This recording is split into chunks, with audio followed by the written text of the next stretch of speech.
tere tulemast galeriisse Vernissage Eduard Wiiralti 125. sünniaastapäevale pühendatud näitusele. Eduard Wiiralt on meie suur graafik, meie graafika traditsioonide rajaja, meie graafika triennaalide teenäitaja ning muidugi on niisuguse suurkuju ümmarguse tähtpäeva tähistamine üks uhke tegu. See näitus on koostatud kahest erakogust. Neist üks on Soome helilooja Juhani Komulaise kogu, mille ta omandas Pariisis 2002. aastal. See kogu hõlmab umbes 60 joonistust ja mõningaid estampe just Wiiralti esimesest Pariisi perioodist aastatest 1926–33.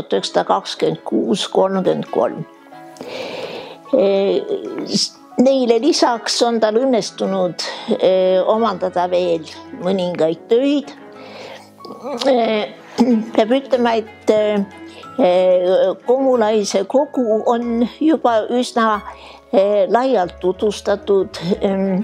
Tema kogu näitused on olnud Eesti saatkondades Helsingis, Pariisis, siis Brüsselis, samuti Soomes veel mitmes kohas ja ka Tallinnas. 2006. aastal oli Adamson-Eeriku muuseumis näitus Armastus Strasbourgis, sel puhul anti välja ka kataloog. Armastus Strasbourgis sellepärast, et kogu päritolu on seotud Wiiralti metseeni ja sõbratari Nelli Stultziga, kes oli pärit Strasbourgist ja on korraldanud ka 1932. aastal Wiiralti näituse seal. Peale selle on näitusel ka umbes 7 tööd Henri Radevalli kogust. Henri Radeval päris oma kogu oma emalt Niina Puumilt, kes oli Wiiralti suurim sõjajärgne koguja ja tema müügiagent, ühtlasi tema toetaja kuni surmani. Ja tal on väga suured teened ka Wiiralti tööde jõudmises paljudesse muuseumidesse ning ka Henri Radeval on annetanud Rahvusraamatukogule üle 60 Wiiralti töö. Siin on Rahvusraamatukogu Wiiralti galerii kataloog aastast 2015. See galerii loodi 1996. aastal juba. Ja samuti Henri Radevalli kogust on saanud Wiiralti tõmmiseid mitmeid Wiiralti graafikapreemia laureaadid. Nüüd Wiiralt sündis teatavasti 20. märtsil uue kalendri järgi Peterburi kubermangus Tsarskoje Selo Kreisis, Kubanitsa vallas, Robidetsi mõisas. Rapiditsi on selle koha nimi praegu. Sealt asus perekond edasi Kalitino mõisa, kus Anton Wiiralt, Wiiralti isa, oli mõisa ülevaataja. kui Viiralt oli 11-aastane, asus pere Järvamaale Varangu mõisa ning see mõisavalitseja maja, kus Viiralti varane noorus möödus, on veel alles. Kueru, kus Viiralt käis koolis, on enamasti ikka Viiralti sünnipäeva meeles pidanud ja seda tähistanud. 1915. aastal astus Viiralt Tallinna Kunsttööstuskooli, kus ta peatselt omandas kooli andekaima õpilase maine. Sealt läks ta 1918. aastal vabadussõtta, aga juba 19. aasta sügisel leiame ta vastasutatud Pallase kunstikooli õpilaste nimekirjadest. Ta õppis Pallases skulptuuri ja graafikat, lõpetas kooli aastal 1924. 1922-23 oli ta Dresdenis, täiendades ennast seal akadeemias skulptuurialal. Dresden oli esimene suurlinn, kus ta viibis. Ta joonistas seal väga palju, tegi ka graafikat. Saksa sõjajärgne ekspressionism õitses Dresdenis, võib öelda. Viiralt oli sellest kahtlemata mõjutatud juba Pallase esimestest päevadest peale ja see saksa ekspressionism, selle mõju ei lahtunud päriselt hiljemgi kuni 30ndate alguseni välja, kuid näib, et Viiraltile hakkas siiski saksa kunst ja tema väljenduslaad tunduma mõnevõrra üheülbalistena ja ta hakkas juba seal unistama Pariisist. Talle tundus, et ta vajab niisugust vormiliffi, rohkem tehnilisi oskusi, neid lootis ta Pariisist saada, samuti kontakti nagu moodsa kunstiga laiemalt. Ja 1925. aastal ta saigi kultuurkapitali stipendiumi Pariisi sõiduks ning 8. novembril saabus siis Sääni linna. Viiralti elu ja looming on Eesti kunstisõpradele üldiselt ju tuntud. Me teame, et Pariisis Montparnassil ennast kehtestada ei olnud kerge, seal oli tuhandeid kunstnikke Ida-Euroopast, Ameerikast, Aasiast, Lõuna-Euroopast. Ja omamoodi oli see väga tore kunstnike pere, kes ka Viiraltile olid paljud kunstnikud ja kriitikud elu raskematel hetkedel toeks, kuid muidugi tööd tuli teha palju ja otsida oma šanssi. Me teame, et Pariisis oli väga palju akadeemiaid, vabaakadeemiaid, juba neid asutati 19. sajandil ja üks niisugune vabaakadeemia, kus sai väikese tasu eest joonistada modelli, tähendab akti või ka riietatud modelli, oli Académie de la Grande Chaumière Montparnassi pulvari lähedal. Ja nüüd me võimegi vaadata mõningaid töid siin. Académie de la Grande Chaumière'is, nii nagu teisteski galeriides või akadeemiates joonistasid juba kogenud kunstnike kõrval ka harrastajad, rikkad preilid Ameerikast või Inglismaalt. Ja seal valmis Wiiraltil suur hulk aktijoonistusi ja joonistusi riietatud modellidest.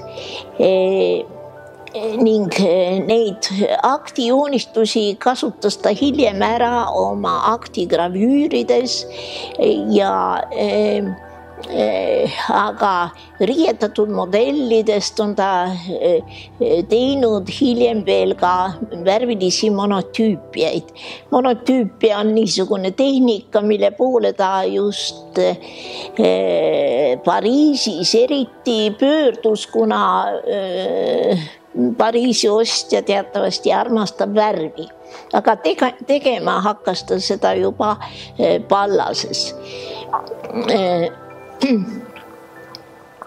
Peab ütlema, et Académie de la Grande Chaumière'is käis näiteks Eesti kunstnikest veel Alexander Vardi ja Vardi aktijoonistused sarnanevad mõnevõrra sellest 1926. aastast Wiiralti omadega. Mõlemale on omane niisugune uusasjalikult plastiline ja väga pretsiisne laad, mõlemad kasutavad grafiiti. Natukene on Wiiralti töödest tunda nii talle iseloomulikku ilmekat karakteersust, no mis siin ju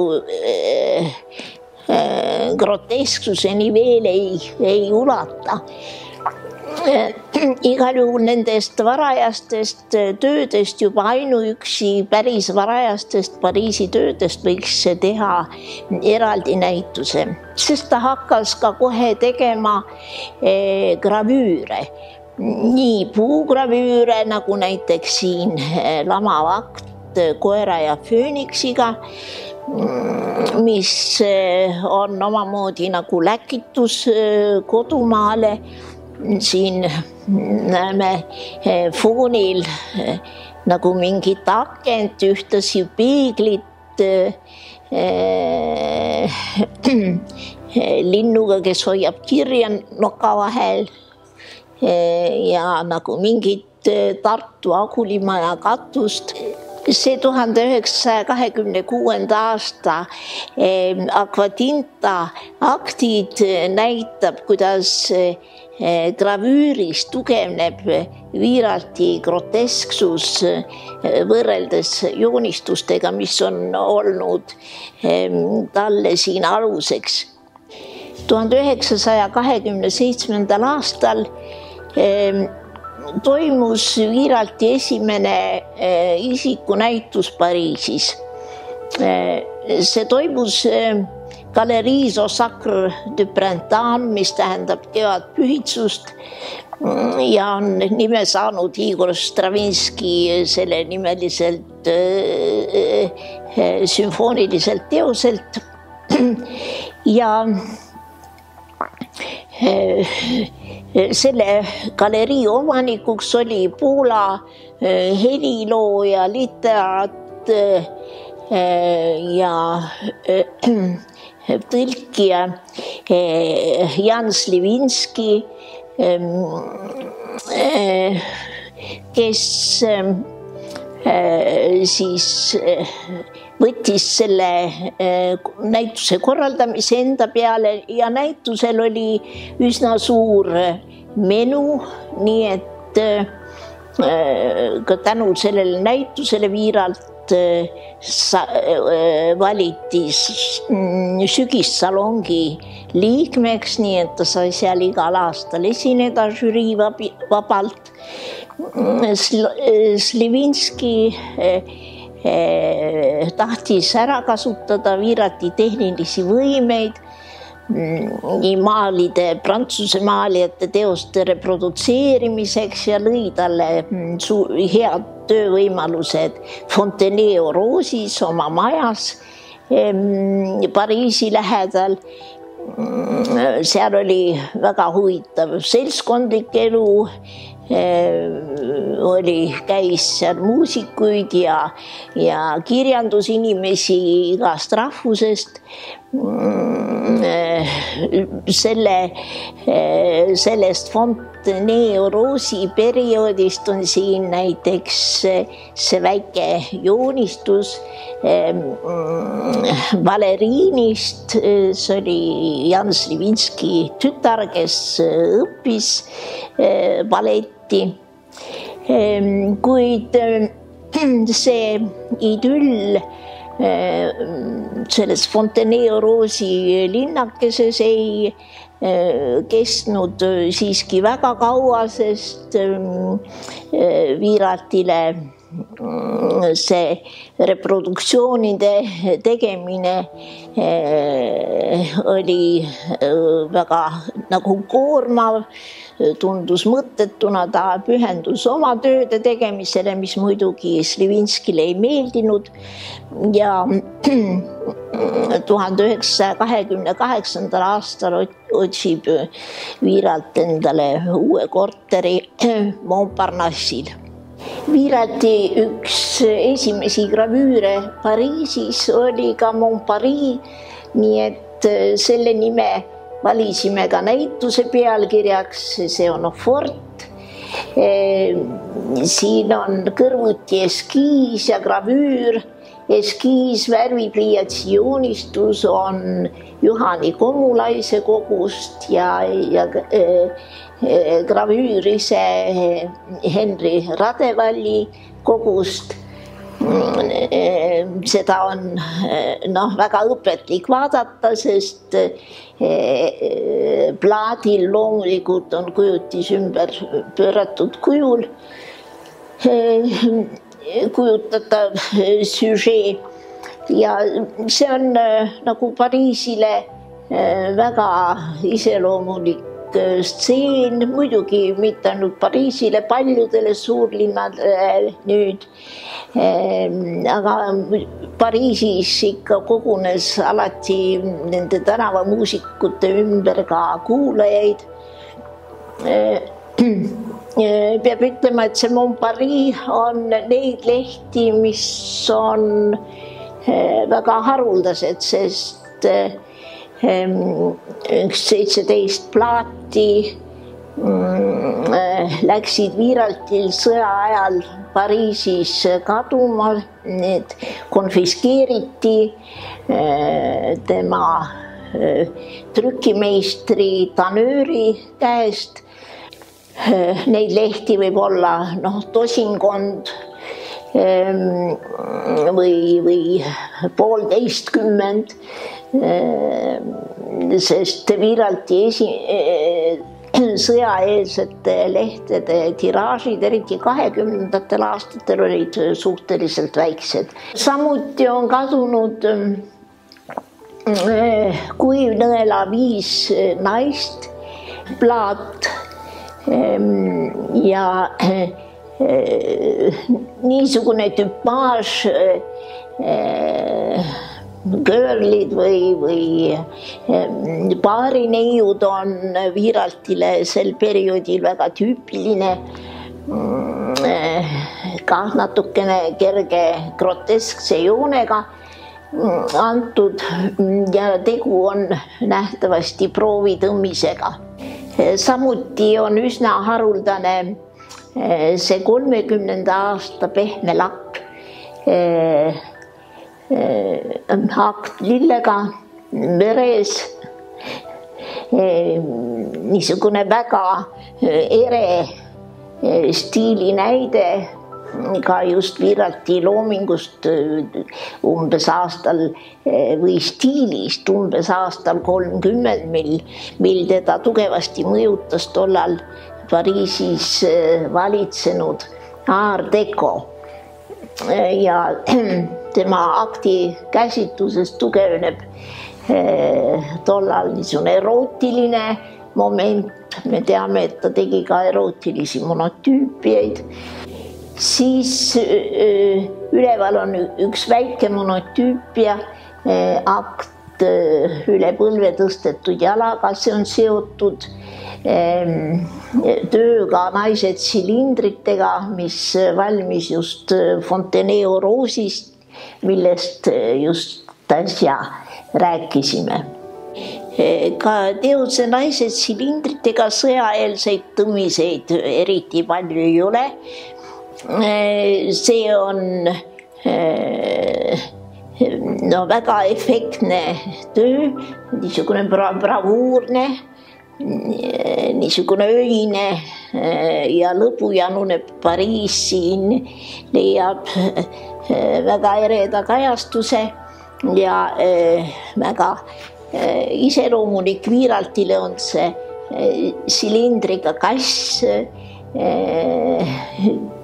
tüdrukute seltsis juba varem, juba 19. aastast peale või 20. aastast peale Wiiralt sageli oma töödes kõrvutab inimest loomaga, kõige sagedamini just kassiga ja kass nagu ka nii veidral kombel annab edasi neid meeleolusid, millest on siis haaratud need kujutatud inimesed. Wiiralt on maastikku graveerinud, tuntud on ju tema Viljandi maastik, maastik Pariisi lähedal. Ta on maastikuga maalinud, akvarellinud, joonistanud, aga ikka kesksel kohal tema kunstis on inimene ja nagu inimest ta vaatab omamoodi nagu röntgenoloogi pilguga või püüab näha tema hinge sisemusse ja esile tuua neid kirgi, mis inimesed valdavad, emotsioone ning nagu eriti niisugust naudingujoobumust sel varasel Pariisi perioodil. Ja selles mõttes on tüüpiline siin väga tore joonistus suitsetajad Juhani Komulaise kogust, 4 erinevat tüüpi, kõik väga niisugused grotesksed tüübid ja seesama teema, suitsetajate teema, mis seda niisugust naudingu joobumust, andumust oma kirele nagu väljendab. Seesama teema kõlab ka selles toredas monotüüpias Suitsetaja aastast 1932. See töö oli viimati Tallinnas 1936. aastal. Siis, kui Alfred Rõude korraldas Tallinnas Wiiralti ja ka Tartus Wiiralti isikunäitused. Ja hiljem on see sattunud Niina Poomi kogusse ja siin ei ole teda siis tükil ajal eksponeeritud. See on väga tore oma niisuguse halli ja punase kooskõlas ja see niisugune ekstaatiline, venitatud, ekspressiivne tüüp on ka nagu kohe eredalt esindab Wiiralti selle perioodi loomingut. Kummalgi pool suitsetajat on Wiiralti tolle perioodi tippteosed Põrgu ja Kabaree. põrgu muidugi kindlasti on mõjutatud ka sürrealismist, mis oli Pariisis tollal aktuaalne. Selles samas Au Sacre du Printemps galeriis toimus üks sürrealistide näitusi. Kuid samal ajal Wiiralti fantastika on natuke teiselaadne, ta on rohkem sümbolistliku iseloomuga. Need tema fantastilised pead, fantastilised tegelased põrgus, nad kehastavad neid kirgi ja patte, mis inimeses pesitsevad ja kipuvad niimoodi välja ronima ja mitte ainult inimeses, vaid nähtavasti, nagu näitab see tulistav robot ka ühiskonnas. Nagu see on nagu kõige niisuguse halva kokkuvõte, mis inimest valitseb. No peab ütlema, et 38. aastal, kui Alfred Rõude tahtis anda välja mappi gravüürist põrgu ja selle rohkearvulistest visanditest, siis Wiiralt leidis, et seda niisugust halva vaimu sünnitist ei tohiks nii väga propageerida. Ja põrgut alustas 1930. aastal, aga vahepeal 1931. aastal valmis hoopis kabaree. Kabaree valmis Strasbourgis, kus Wiiralt veetis selle 1931. aasta suve Nelli Stultsi juures ja see on niisugune ohjeldamatu lõbutsemine, niisugune orgiastseen, võiks öelda, võib-olla milles võib-olla natuke kajastub ka tema tormiline romaan Nelli Stultsiga. Kui rääkida Wiiralti põrgule tehtud visanditest, siis üks eriti uhkeid on siin. See on pärit Juhani Komulaise kogust. Ainulaadne töö juba tehniliselt on Õlimaal vanglas 1929. aastast, mis Henri Radeval on nüüd viimasel ajal omandanud. Selle lähtepunktiks on üks Dresdenis tehtud aquatinta gravüür. Ja see on ka muidugi sümbolistlik töö. Need on inimesed, kes on nii-öelda oma kirgede vangis või eelarvamuste vangis või nii-öelda rohkem iseenese kui ühiskonna vangid. Peab ütlema, et me Wiiralti maale me tunneme vähe. Ta on neid teinud juba kunsttööstuskooli aegu, mõningaid on erakogudes, ka Eesti Kunstimuuseumis on mõned pallaseaegsed ja hilisemad.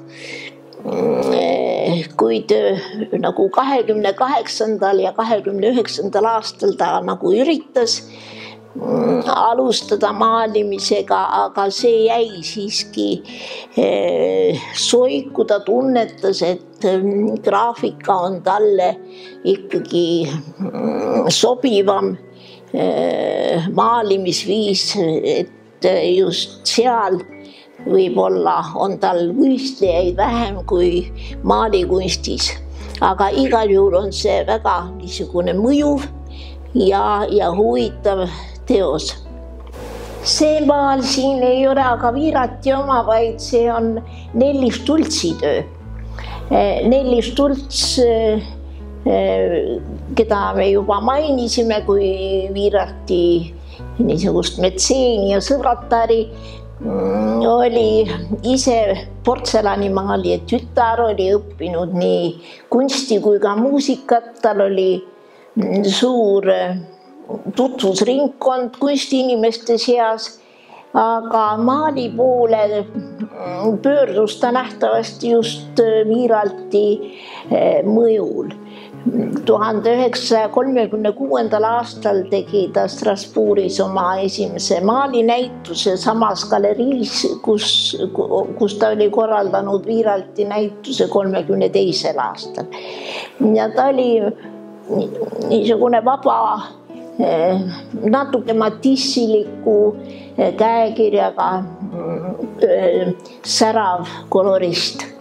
Wiiralti jaoks oli viiuldaja nagu niisugune loovuse kehastus või loova inimese kehastus. Tal on sellest perioodist rohkesti neid viiuldaja kujusid, joonistusi, monotüüpiaid ja üks on ka selles kogus niisugune fantastiline lehviva salli kaabuga viiuldaja öises maastikus. Väga võimalik, et see on seotud niisuguse koomilise seigaga Wiiralti biograafias. 1931. aastal kaotas ta joobnud päi, nimelt oma mantli, salli ja kaabu ja prillid ning hiljem siis aitas Nelli Stults tal selle kaotuse tasa teha. Igal juhul see on kuidagi tuntavalt niisuguse autobiograafilise tagapõhjaga joonistus. Siin on üks tööde grupp, mis pärineb enam-vähem 1929. aastast. Wiiraltil tekkis kontakt Galerie des Mots juhataja Pierre Flageolot'ga, kes märkas, et Wiiralt on eriti tugev just niisuguste fantastiliste tüüpide loomises ja tellis tal terve sarja niisuguseid tüüpe erinevates tehnikates, akvarellis, õlikriidis, pliiatsis. Võimaldas tal töötada Andrääni linnakeses Bretagne'is sel suvel ja 1929. aastal Wiiralt üldse loob õige palju selliseid fantastilisi joonistusi, nii et nendest Andrääni sarjast on Eesti Kunstimuuseum teinud kunagi ka erinäituse ainuüksi sellest sarjast ja kogu aeg on tulnud teavet üha uutest töödest erakogudes, nii et see sari kujunes vist umbes 100-numbriliseks, aga need näited siin on väga iseloomulikult sellised karjuvad pead, kaksikpead. Söömari kuju on väga sagedane 20. lõpu loomingus. Nii et see on ka nagu omaette peatükk Wiiralti loomingus, aga muidugi leping Flageolot'ga ka jäi õieti poolikuks või Wiiralt armastas väga vabadust ja ei sallinud, et talle dikteeriti tingimusi isegi siis, kui ta ei olnud materiaalselt just kõige paremas olukorras, nagu oli niisugune küllaltki uhke isiksus. Ja siin on 2 Wiiralti portreed Nelli Stultsist aastast 1932, see on selle Strasbourgi näituse ajast just. Need on kindlasti Nelli Stultsi portreed. Me teame, kuidas ta välja nägi, Strasbourgi maalija Hans Mattise portree järgi ning samuti Wiiralti arhiivis Rõude kogus oli kunagi üks väike foto, umbes selline foto, nagu me siin sellel joonistusel näeme. Nii et need on muidugi väga head portreed, nagu Wiiraltil ka niisugused, me teame ju hästi, kui hästi tal õnnestusid ka niisugused tõsimeelsed portreed, mitte ainult fantastilised. Ja peale nende portreede on siin ruumis veel hulk aktijoonistusi, mõned aktijoonistused võivad ka kujutada Nelli Stultsi, aga no mitte kõik. Nad on joonistatud värvipliiatsiga, nad on väga tundlikud ja nad on väga ilusad. Ja neid on huvitav kõrvutada just 29. aasta aktijoonistustega, mis rõhutavad pigem nagu naise keha inetust kui ilu. Ja nad on ka maalilised just tänu sellele pliiatsi kujutamisele ja kergetele varjudele. 26. aasta joonistused on pigem niisugused skulpturaalsed, plastilised. Kuskil 32-33 hakkab Wiiralti loomingus toimuma niisugune, kuidas ütelda, orientiiride vahetus või ideaalid muutuvad. Ta hakkab rohkem otsima niisugust harmooniat ja ilu inimestes. Nii et see ruum siin nagu seda kajastab oma nende aktijoonistustega. Joonistus 33. aasta maist. 33. aasta mais Wiiralt kukkus järsku kokku. Tal oli olnud väga suur tööpinge ja eks see boheemielu Montparnassil ka teda kulutas. Kodust tulid teated isa haigusest, enne kui ta jõudis reageerida. Juba jõudis isa surra kodus Eestis ja õnneks olid tal lähedased sõbrad, kriitik Nestor Giacometti, kes tõi arsti,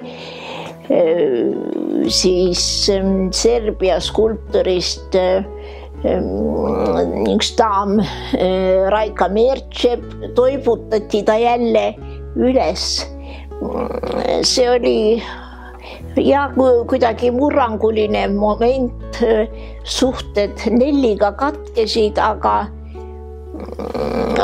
Wiiralt leidis uue modelli, Marie-Louise Vogti, kes on poseerinud mitmete värviliste joonistuste jaoks, keda me näeme terves reas monotüüpiatest 33.-4. aastal ja samuti ilmselt lähtub nendest joonistustest ka gravüür Lamavakt kanepiriidel. Wiiralt muidugi joonistas pidevalt kogu elu, ta joonistas noorena raudteejaamades, Tartu turul, Pariisis loomulikult kohvikutes ja isegi metroos. ja neid visandeid on väga palju ja need väikesed visandid on väga nauditavad ja need esimese Pariisi perioodi visandid on ka paeluvad oma moodsusega, nad on väga moodsad, nad kannavad endal selle Art Deco maitse pitserit. Naistüübid on tollal kõik peenepihalised nagu liivakellad, kõrgete põsesarnadega, pilukil silmadega. Natukene annab siin tunda ja tolleaegse Pariisi väga moodsa kunstniku jaapanlase Tsukuharu Fujita mõju, kes püüdis niisugust Kagu-Aasia kunstitraditsioone ühendada läänelikuga. Ja on ka visandeid, mis on kantud unenägudest. Viraltil oli kombeks oma unenägusid üles kirjutada ja mõnigi joonistus tundub nagu mingi unenäokujundi jäädvustus, nagu see joonistus naistest kassidega. Ning siin on veel mõned tööd aastatest 1932-34, poolaktid, niisugused portreelised poolaktid võib ütelda ja tütarlaste portreed. Niisugune naise kuju on Viralti loomingus väga sagedane ja me näeme, kuidas ta aja jooksul evolutsioneerub niisuguseks mingiks unistuslikuks muusa kujuks. 1931. aastal tellis Nelli Stultsi vend, luukirurg doktor Edgar Stults Viraltilt ühe pühaku portree. Saint-Vincent de Pauli portree. Ja nähtavasti andis see tõuke terve sarja joonistuste sünniks munkadest või pühakutest, pühameestest, kelle ümber on niisugune aupaiste ja ka Kristuse kujude sünniks. Need on kõik niisugused maheda, toonilised, need pühakud on malbete pilkudega, aga nende pilkude sügavuses kah on omamoodi kirg. Pole võimatu, et nendega on seotud ka kuulsa litograafia jutlustaja teke, mis on nagu hoopis teises käsitluses kui ütleme sügavtrükis gravüürid loomulikult. Ja nendest joonistustest siin paelub eriti see Kristuse pea, kus langetatud laugude tagant meile ikkagi vaatavad vastu ka pärani silmad. Nii et see on omamoodi niisugune huvitav ja üldiselt vähetuntud lehekülg Viralti loomingus, ehkki neid joonistusi on ka muuseumikogus. No Viralt joonistas muidugi lapsi ka varem ka kodumaal, ka pallasepäevil. Tuntud on tema liito laps hällis ja kass aknal, aga taas hakkab ta neid rohkem joonistama 35-36 aastal.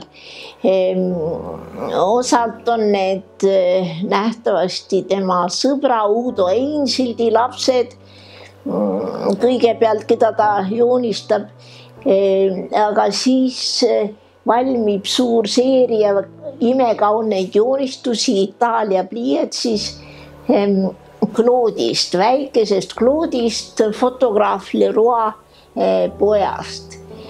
Üks võib-olla kõige lähedasem joonistus Claude'ist kuulub ja Henri Radevalli kogusse ja on eksponeeritud siin. Nii et see väike puugravüür on muidugi ka 36. aasta puugravüür on ka muidugi imeline. See on nagu üldistus lapse avatusest maailmale, nagu avastus rõõmust. Ja muidugi ema kuju ka peale nende joonistuste lastest näeme sagenemas ka niisugust madonnalikku ema kuju. Viiralt on ema lapsega kujutanud ka oma varasemas kodumaal loodud. Viiralt on kujutanud ema lapsega ka varases kodumaises loomingus, aga siis enamasti groteskselt. Ja ka Pariisi ajast tunneme ühte gravüüri ema, mis on nii groteskselt natuke lahendatud, aga 30. aastate keskel lähenevad emakujutised ikka rohkem Madonna tüüpidele. Näitusele paneb punkti Viiralti kuulus Lamav tiiger, millest siin on 3 viimast seisundit. Kõige esimene seisund pehmelakitehnikas Lamav tiiger 37.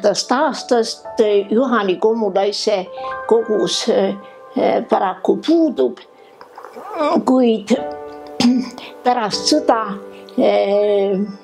47. aastal juba hakkas Viiralt plaati nagu värskendama kuivnõelatehnikas. Seda seisundit näeme siin. 1950. aastal on ta teinud tiigri kassiga, lisanud tiigrile kassi puu otsas.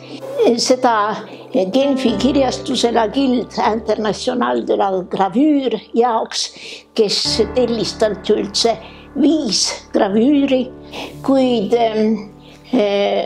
osa gravüüri tellijate soovil siiski ta oli sunnitud selle kassi maha lihvima metallplaadilt ja trükkima veel 70 tõmmist kassita tiigrist. Seda näeme siis viimasel tõmmisel siin. Nii et kokku on tiigrist olemas 4 seisundit. Peab ütlema, et Viiralt kujutas ka loomi terve oma elu. Mis puutub eksootilistesse loomadesse, siis avastas ta need enda jaoks Dresdenis, kuid joonistas neid innukalt ka 37. aastal, tegi peale tiigri veel teisigi loomagravüüre ja muidugi on tuntud tema kaamelid, kellega ta lähemalt tutvus Marokos 38.–39. aastal ning me teame, et Viiralt võttis seda žanri väga tõsiselt, mitte mingi marginaalse žanriga, vaid võttis loomade kujundamist sama tõsiselt kui inimeste portreteerimist. Ja seetõttu need tema loomagravüürid ongi nii populaarsed ja üks nimelt puugravüür Kaameli pea osteti ka Prantsuse riigi poolt Bibliothèque Nationalile. See näitus nüüd kujutab õieti ainult üht väikest osa Viiralti loomingust. aga see on üks väga kaunis osa ja peegeldab võrdlemisi adekvaatselt tema kunsti niisugust inimlikku suurust, aga ka tema võrratut joonistusoskust ja ka tema tehnilisi oskusi, mille poolest ta tõesti on võrreldav oma aja suurimate graafikutega.